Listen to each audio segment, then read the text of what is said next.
أشهد أن لا إله إلا الله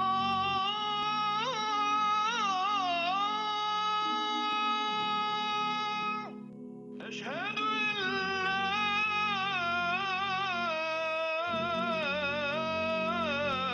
إله إلا الله.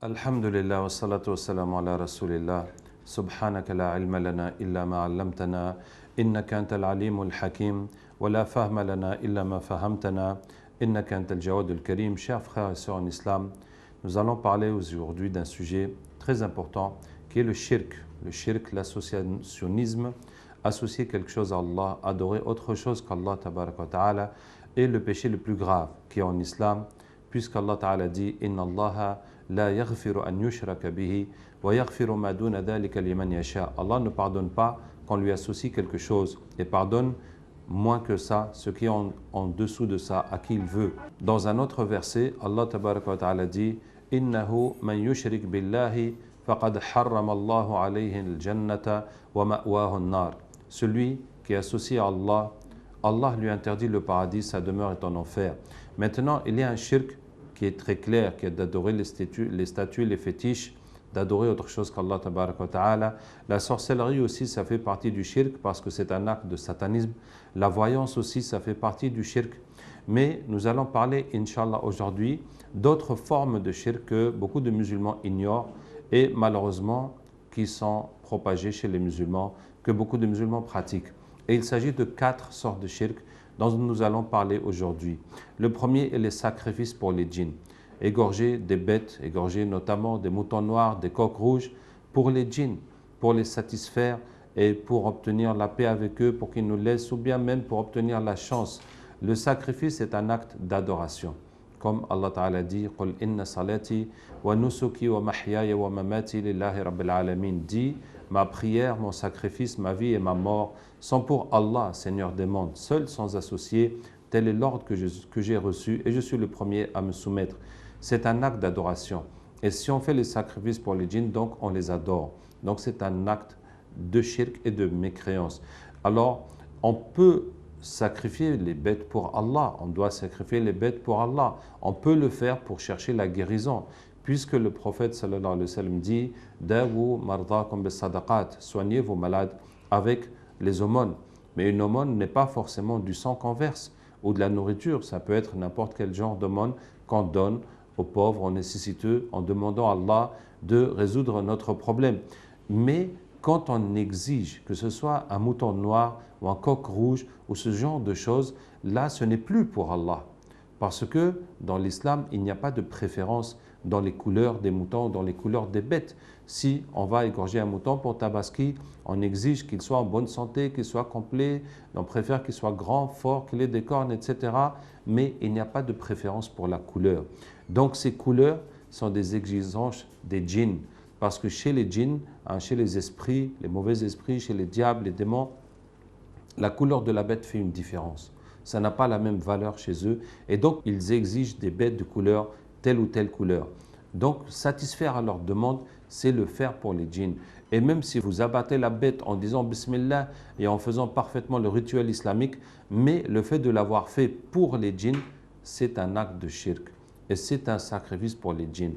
Alors, aussi, donner les colas ou le lait comme ça dans des croisements, déposer ça ou verser ça dans l'eau, verser ça dans le fleuve, ou bien mettre des cierges dehors, allumer des bougies, toutes ces choses sont du shirk. Donc voici le premier type de shirk. Le deuxième type de shirk, c'est utiliser les noms des djinns dans les invocations ou bien dans les dhikr ou bien dans les écritures. Et il y a énormément de ces exemples. Il y a par exemple une sœur à qui quelqu'un a donné un zikr à faire pour obtenir le mariage et c'est des paroles incompréhensibles qui ne sont pas en langue arabe et dedans il y a le mot amsakakouk. Amsakakouk. Et cet ostase lui garantit que non, ce n'est pas un truc de djinn mais ça fait du bien, c'est bon pour elle. Alors on a pu par le captage amener ce djinn qui s'appelle Amsakakouk par la grâce d'Allah Tabaraka wa Ta'ala, puisque dans la pratique de ruqya que nous faisons pour soigner les gens des djinns de sorcellerie, on a la possibilité par le Coran et par la force d'Allah de ramener les djinns pour les convertir et les faire partir pour qu'ils laissent les patients. Donc on a amené ce djinn Amsakakouk et je lui dis que signifie cette phrase que la sœur, on lui a donné à zikrer, à mettre en prière, en dhikr. Il a dit cette phrase signifie il y en a d'autres qu'Allah qui protège. Il y en a d'autres qu'Allah qui protège dans Amsakakouk. Voyez-vous? Donc c'est une phrase qui est le contraire de la ilaha illallah. C'est une phrase qui dit il y a d'autres qu'Allah. Tu n'as pas besoin de demander la protection à Allah seulement. Tu peux demander à d'autres qui vont bien t'aider et bien arranger tes affaires dans Amsakakouk en question. Voyez-vous combien c'est grave. On dit quelque chose qu'on ignore alors que l'ignorance n'est pas une excuse. Il faut savoir qu'en islam, ad-du'a ala tawqif, c'est-à-dire que le dua doit être conforme à la révélation. On ne peut pas appeler Allah par des noms qui ne nous ont pas été révélés. On ne peut pas nous-mêmes inventer des noms et dire ça c'est un nom d'Allah. On ne peut pas par exemple prendre des initiales, on va dire Bismillah ar-Rahman ar-Rahim, je vais prendre B, E, Ra, et je dis voici un nom d'Allah. C'est le concentré de Bismillah ar-Rahman ar-Rahim qui fait un nouveau nom. Ce n'est pas possible. Et on a énormément d'exemples de ce genre. Une fois, on était en tournée et un imam m'a dit que vraiment, il veut apprendre la ruqya à faire avec nous. Et lui aussi, il a un dua pour soigner les gens. Et ce dua est très efficace. Quand il récite sur le malade, le démon s'enfuit en même temps. Et il a eu ça de ses pères et de ses grands-pères qui sont une lignée de grands imams et de grands savants. Et à l'origine, il ne sait pas d'où ça vient. Mais en tout cas, ça marche. Mais sauf que dedans, il y a des mots qu'il ne comprend pas. Hash tabouche, cache couche, tâche touche, des mots comme ça. Je dis à nous, on ne peut pas utiliser ça. C'est seulement le Coran qu'on utilise. Et quand on dit des choses incompréhensibles, on ne sait pas où ça va nous mener. Il m'a dit effectivement, l'imam Malik, rahimallah, a dit wa ma yudrika la'allahu kufr. Qu'est-ce que tu en sais? Peut-être que c'est la mécréance.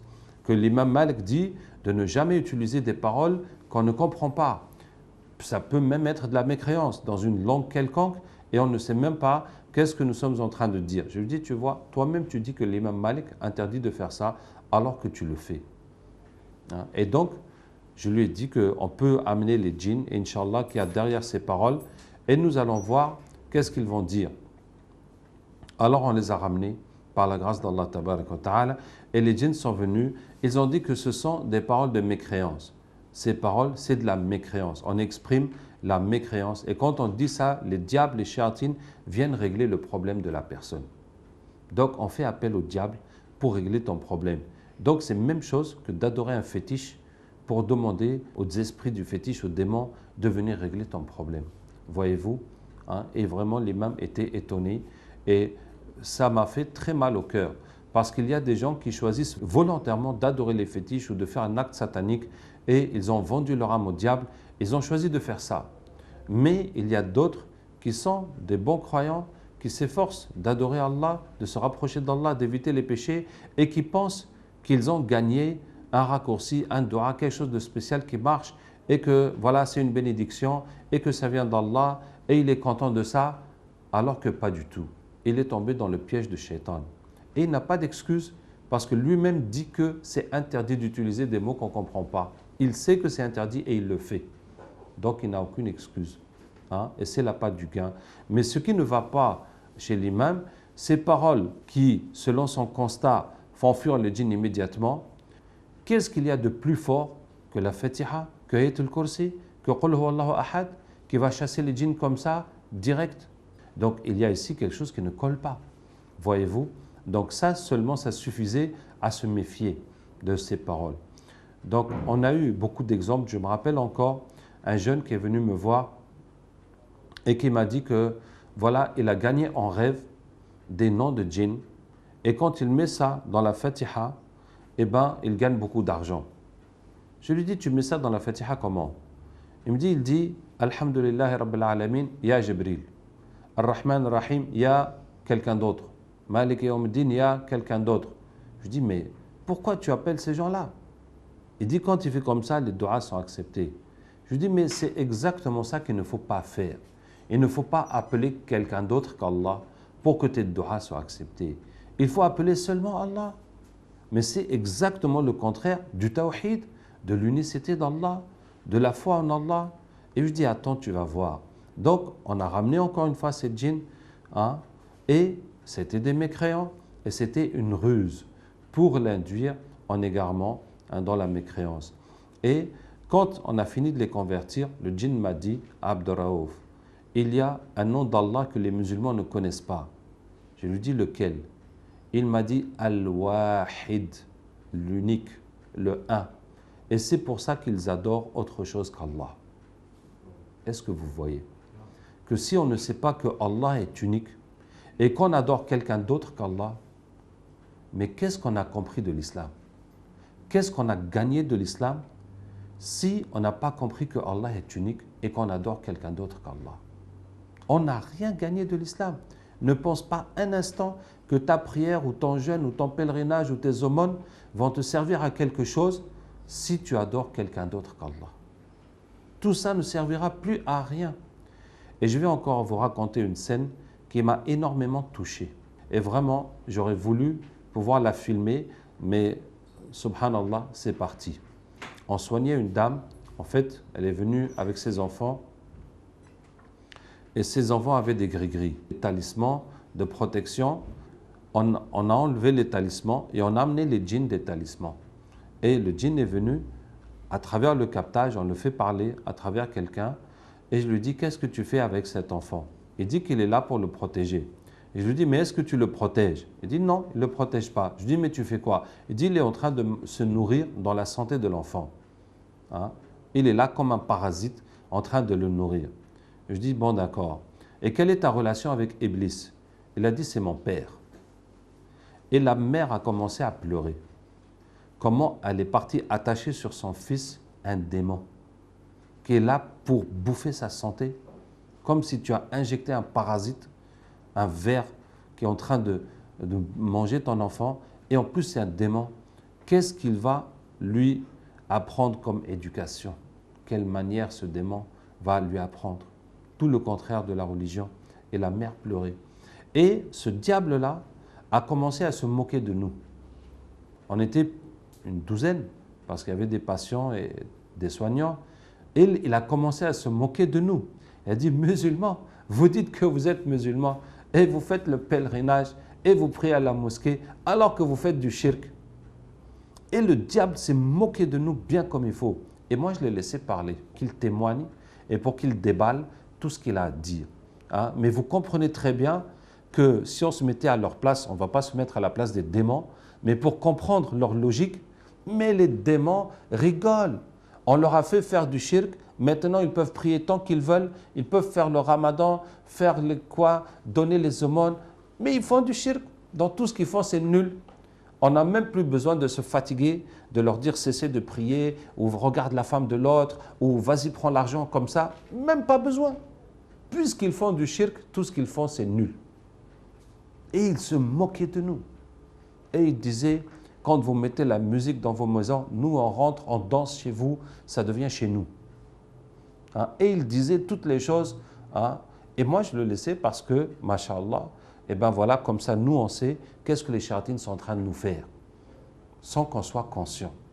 Alors que la religion nous a déjà montré tout cela, mais hélas, nous avons négligé.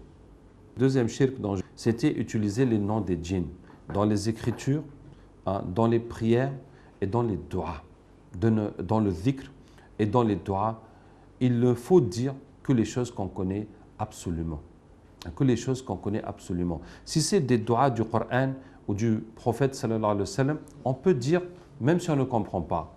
Mais si c'est autre chose, il faut être sûr que c'est des bonnes paroles. Mais vraiment, je vous conseille, méfiez-vous des recettes secrètes. Méfiez-vous des recettes magiques. Ça veut dire, on te dit, ce doigt, c'est fantastique, ça règle tout. Hein? Méfiez-vous. Quel doigt qui règle tout comme ça? Il y a une règle pour que votre doigt soit accepté. Allah Ta'ala dit, « Innama yataqabbalu Allahu minal muttaqin » Allah accepte des pieux. Si tu es pieux, Allah va accepter tes doigts, va exaucer tes prières. Et Allah va bénir ta vie Comme Allah dit aussi, وَكَانَ حَقًّا عَلَيْنَا نَصْرُ الْمُؤْمِنِينَ. Il est notre devoir d'aider les croyants. Donc si tu as la foi comme Allah veut, Allah va t'aider. Et aussi comme Allah dit, مَنْ عَمِلَ صَالِحًا مِنْ ذَكَرٍ أَوْ أُنْثَى وَهُوَ مُؤْمِنٌ فَلَنُحْيِيَنَّهُ حَيَاةً طَيِّبَةً. Quiconque fait le bien, homme ou femme en étant croyant, nous le ferons vivre une bonne vie. Donc tu veux qu'Allah bénisse ta vie, tu veux qu'Allah bénisse ta santé, ta femme, ton mari, tes enfants, ton travail. Eh bien, Allah t'a donné la recette. Une recette, une formule mathématique. La foi plus les bonnes actions égale la bonne vie. C'est en ça que tu dois faire l'effort pour qu'Allah exauce tes prières. Et il n'y a pas de raccourci. Ça veut dire si tu dis que non, la piété c'est trop compliqué pour moi, moi j'ai encore des habitudes, j'ai des besoins, je dois me débrouiller à ma façon, donc je ne peux pas être pieux, mais en même temps, je veux quelque chose pour qu'Allah m'exauce. Ça ne peut pas être possible. Tu ne peux pas faire un raccourci, laisser de côté le chemin de la piété et puis trouver quelque chose qui va marcher parce que tu vas te lever à 2 heures du matin, répéter ça 3000 fois et ça va marcher alors que tu n'as pas la piété que Allah a demandé. Donc je vous dis de vous méfier des formules miracles parce que l'acceptation des doigts, ce n'est pas dans la forme de la formule, c'est dans l'être humain.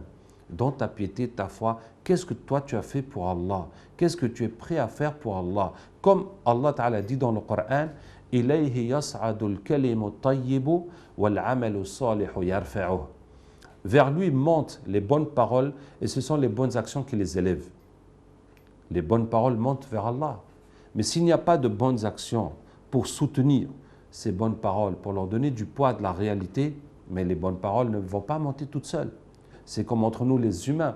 Si quelqu'un dit de très belles paroles, mais ses actes ne sont pas bons, mais on va se lasser de ses paroles et on ne va plus leur accorder de valeur. Je vais vous donner un autre exemple. J'avais fait une émission à la radio et quelqu'un m'a entendu, il s'est déplacé jusqu'à me voir. C'était un petit vieux avec une barbe blanche, quelqu'un d'adorable. Hein? Et il m'a dit que lui, après chaque prière, il fait 200 la ilaha illallah, 200 la hawla wa la quwwata illa billah, 200 hasbi Allah wa ni'mal wakil et 200 istighfar. Mais c'est beaucoup. Après chaque prière, faire tout ça, masha'Allah. Et il m'a dit que lui, il a un dua pour guérir les gens et que ce dua marche et il voulait me faire cadeau de ce dua. Voilà, il est content de l'émission et il voulait vraiment me faire ce cadeau et il m'a ramené un livre dont je ne vais pas dire le titre, mais il y avait ce dua qui faisait 4 pages dedans.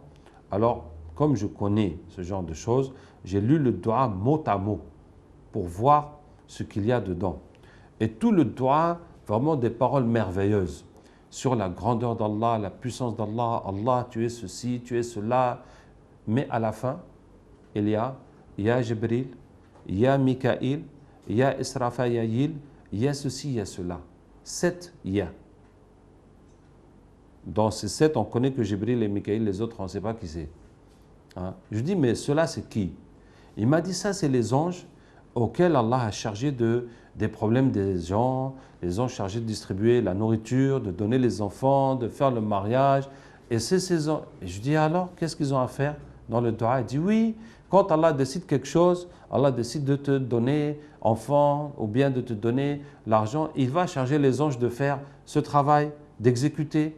Je dis, bon d'accord, mais pourquoi les appeler Ya Jibril, Ya Mikaïl, Ya Israfayil, pourquoi les appeler, les invoquer? Il dit non, il n'y a pas Ya. Je dis si, il y a Ya, regarde. Ah oui, il a vu qu'il y avait Ya. Je dis attends, tu vas voir. Alors, on a demandé à Allah d'amener les djinns qu'il y avait derrière ce dua. Un djinn est venu, je lui dis comment tu t'appelles? Il m'a dit, il s'appelle Dao. Il m'a dit, je m'appelle Dao. Je dis Dao, mais toi tu n'es pas dans cette liste-là, qu'est-ce que tu viens faire ici? Il m'a dit, quand les gens appellent les anges pour les aider, les anges, leur maître, ne les autorise pas à venir. Ça veut dire que Allah n'autorise pas les anges à venir aider les gens parce que les gens appellent les anges. Et les anges, ils ne bougent que par l'ordre d'Allah. Toi, tu peux appeler fatigué, l'ange ne va pas bouger que si Allah lui donne l'ordre. Et dit, nous, à ce moment-là, notre maître nous envoie pour aider les gens parce que les gens ont besoin d'aide. Donc leur maître c'est Iblis, voyez-vous. Quand les gens appellent les anges pour les aider, Iblis envoie les shayatines pour les aider, pour que leurs affaires marchent et pour qu'ils guérissent etc. Et ils vont dire, ah, ce dua est fantastique. Ce dua, vraiment, ça marche. Et pour qu'ils continuent à le faire. Donc, chaque fois que les gens adorent autre chose qu'Allah, ça veut dire, vous pouvez prendre un stylo et vous dites, stylo, tu es mon Dieu, aide-moi à faire ceci, cela. Immédiatement, les démons vont venir pour t'aider. Jusqu'à ce que toi, tu crois que le stylo, c'est un vrai Dieu, très fort. Et c'est comme ça que le fétichisme a toujours marché. Donc, même si c'est les anges. Et je me suis rappelé la parole d'Allah tabaraka wa ta'ala وَيَوْمَ نَحْشُرُهُمْ جَمِيعًا ثُمَّ نَقُولُ لِلْمَلَائِكَةِ أَهَؤُلَاءِ إِيَّاكُمْ كَانُوا يَعْبُدُونَ. Le jour où nous les réunissons tous et nous disons aux anges, est-ce que ces gens-là vous adorez? Parce que ce petit vieux, quand il va venir le jour dernier, et il va venir, et Allah lui dit, toi là, tu n'es pas dans les musulmans, il faut aller avec les féticheurs. Il dit, mais comment ça? Il dit, voilà, tu as adoré autre chose qu'Allah? Tu as appelé ça, ça, ça? Il dit, mais Allah, mais c'est les anges. Mais si les anges viennent m'aider, mais c'est que toi, tu as agréé ça. Mais si j'appelle les anges et les anges, ils m'aident, mais ça ne peut pas être quelque chose de mauvais. Et Allah appelle les anges. Est-ce que ces gens-là vous adorez? Ah, les anges disent non. Est-ce que ces gens-là vous adorez? Ils disent gloire à toi, c'est toi notre maître à leur place. C'est plutôt les djinns qu'ils adoraient. Voyez-vous, les gens pensent qu'ils appellent des anges et que c'est les anges qui les exaucent, alors que c'est les diables qui viennent les aider pour leur faire croire que ce doigt est bon. Donc j'étais en train de dire qu'il ne faut pas utiliser des paroles spéciales, incompréhensibles dans les doigts, et il ne faut pas croire qu'il y a des doigts puissants, des doigts qui peuvent faire. Non, c'est la piété de la personne qui détermine l'acceptation du doigt. La troisième forme de shirk, c'est les bagues et les bracelets de chance et de protection. Et donc, je vais parler rapidement de ça. J'ai eu à rencontrer un imam qui guérit, qui soigne les gens, et après il est tombé gravement malade, et on est allé le voir, et quand on a amené les djinns, un djinn est venu, il a dit qu'il était dans sa bague, et qu'à l'origine, il était là pour le protéger. Mais les sorciers ont détourné ce djinn à leur profit. Un djinn pour te protéger, c'est quoi? Ça veut dire que tu lui fais des rituels, tu lui fais des dhikr, tu lui fais quelque chose, et lui doit te protéger, mais en réalité, il ne te protège pas. Comme Allah Ta'ala dit, il y avait des hommes qui demandaient la protection des djinns, mais leur ont fait plus de mal. Et donc, puisque ce djinn est là, les sorciers n'ont qu'à lui donner un poulet, quelque chose, et puis ils vont le retourner en leur faveur. Et donc, ils travaillaient maintenant contre lui. Et ce frère, cet imam, est tombé malade jusqu'à ce qu'il est allé au village faire des mois se soigner. Et quand on l'a vu, il n'était plus que l'ombre de lui-même. Voilà. Si on vous dit que cette bague, elle a un pouvoir, ou que ça va vous protéger, que ça va vous donner chance, sachez avec certitude que c'est le shirk. Et la dernière catégorie, c'est les gris-gris. Et je vais parler un peu de cela. Il n'y a pas quelque chose qu'on peut attacher pour se protéger. Même si c'est le Coran pur, vous écrivez Ayatul Kursi, vous écrivez la Fatiha, vous attachez sur vous-même, ça va avoir quel effet? Je vous dis que ça n'aura pas d'effet. Regardez. Le prophète sallam dit que si on lit Qul huwallahu ahad al-falaq an-nas 3 fois après Subh, rien ne pourra nous faire du mal jusqu'au soir. Si on lit 3 fois après Maghrib, rien ne pourra nous faire du mal jusqu'au matin. Si on lit Ayatul Kursi avant de dormir, aucun shaitan ne pourra nous approcher toute la nuit jusqu'au matin, et Allah va assigner un ange qui va être ton gardien toute la nuit. Mais si tu écris Ayatul Kursi sur un cadre, tu mets ça au-dessus de ton lit, est-ce que ça va te protéger? Ça ne va pas te protéger. Il faut que toi-même tu le lises, et c'est ça qui va te protéger. Mais si le cadre est là et toi tu ne lis pas, le cadre ne va pas te protéger. Et de même, si tu prends ce cadre et tu plies, tu fais un petit papier et tu mets sur toi, mais le petit papier ne va pas te protéger. C'est toi qui dois lire. Donc, s'il n'y a que le Coran dans ces papiers, ça n'a plus d'effet. Et c'est pour cela que chaque fois qu'on prend les gris-gris, les talismans qu'on ouvre, on trouve autre chose. On trouve le Coran, on trouve Salat ala Nabi sallallahu alayhi wa sallam, et on trouve d'autres paroles, et on trouve des noms de djinns, et on trouve des symboles, et on trouve des nombres. Une fois, je parlais avec un imam qui faisait ça, et il disait que non, ce qu'on fait, ce n'est pas shirk. Parce que quand on écrit 66, au début du carré, 66 c'est le nombre d'Allah. Ça veut dire que dans la langue arabe, avant qu'il y ait les chiffres, c'est les lettres qui étaient utilisées pour les chiffres. Alif c'est 1, Ba c'est 2, Ta c'est 3, etc. Alif, Ba, Ja, Da, Ha, et jusqu'à la dizaine, puis après les unités, les dizaines, puis les centaines. Donc Alif vaut 1, Lem vaut 30, Lem vaut 30 et Ha vaut 5. Le total fait 66. Donc il dit c'est 66 qu'on écrit, c'est le nombre d'Allah. Mais il y a un problème, que 1 plus Lem, 1 plus 30 plus 30 plus 5, ça fait 66. Mais combien d'autres combinaisons donnent 66? Mais beaucoup de combinaisons. Beaucoup de combinaisons de lettres vont donner 66. Donc on ne sait pas exactement qui on est en train d'appeler 66. Et même, est-ce qu'on peut remplacer Allah par 66? Hein? Et si tu écris une feuille tout plein de 66 du début à la fin, est-ce que cette feuille elle a un pouvoir de te protéger, de t'aider? Par exemple, Bismillah ar-Rahman ar-Rahim, il paraît que le total vaut 786. Est-ce que tu vas manger, tu dis 786 et puis tu manges? Ça veut dire quelque chose? Ou bien avant de rentrer aux toilettes, tu vas dire 786, tu rentres, ça va faire quelque chose? Ça va faire rien du tout. Donc remplacer les noms d'Allah par des nombres, remplacer les paroles d'Allah par des nombres, n'a aucune valeur, n'a aucun effet. Et jusqu'au jour où on soignait quelqu'un, et un djinn est venu, je lui dis, toi tu es qui? Il dit, je suis le djinn 66. Voyez-vous? Et finalement, c'est un djinn qui est là, qui est 66. Et à chaque fois, c'est ça. Souvent, on trouve les noms des Ahl al-Kahf, des gens de la caverne. Hein? Allahumma bihurmati amliha maksalima kashfutat fetyanos, etc. wa kalbihim qatmir. Et Allah, je te demande par la valeur de Yamliha, Maksalima, Kashfutat, Fatianus, etc., etc. et leur chien Qatmir. Et on dit que c'est les noms des Ashab al-Kahf. Et j'ai fait une recherche personnellement sur le sujet. Le hadith d'Ibn Abbas, anhu, qui cite ces noms-là, c'est un hadith mawdou', c'est un hadith inventé. C'est même pas un hadith douteux, c'est un hadith inventé. C'est quelqu'un, un rapporteur qui s'appelle Mohammed ibn Nu'man al-Shibli, qui a inventé ce hadith. Et ça n'existe pas ailleurs.